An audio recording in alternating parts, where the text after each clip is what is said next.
little triangle right there.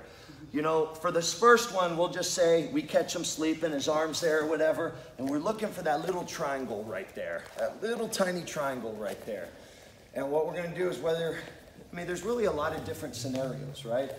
You know, if you wanna be a nice little wide base, if you're gonna be in, one out, one in, one out, or both out, it really doesn't matter, right? But I'm gonna look for the first one before we go into our leg cut. We're fighting, you know, I'm hand fighting.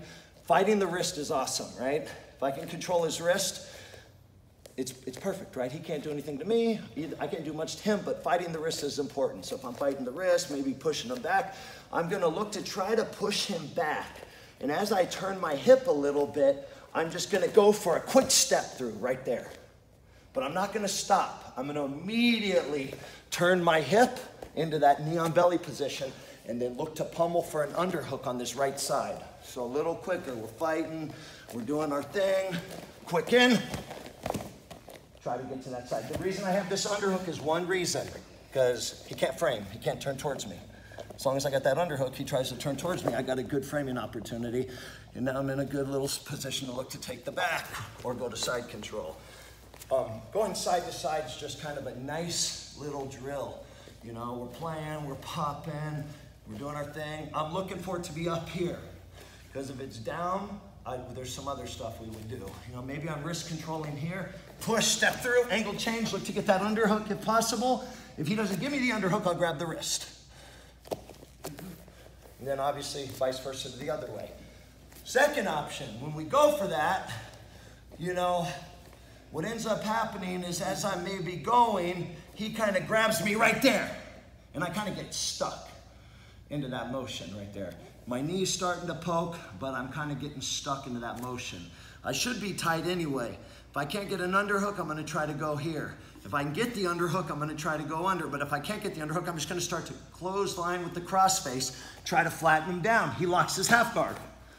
We can back step immediately, looking for our knee bar, whatever else, or two. We're kind of in that Keisugatami position. We could try to kick out, look to create that nice Darce setup, because he's gonna turn and look for that single leg or something if we give it to him. Because if I'm blocking that hip and he starts turning towards me, I'm gonna start looking to go here. So the point is on the second one, as we start going, he kind of blocks me there, and boom, I immediately look for that cross face, and I start driving. He hooks me in that half guard, and I got a back step before he comes out of dodge. Look to do our thing. He comes there, that's fine. Boom, pull him into the honey hole, and we're off to what we do there, or attack the initial knee bar. Newer students, if we're here and we get them flat into this scenario, we can look to get the underhook, start pushing this knee, kicking out, coming into side control. So again, he doesn't trap the leg.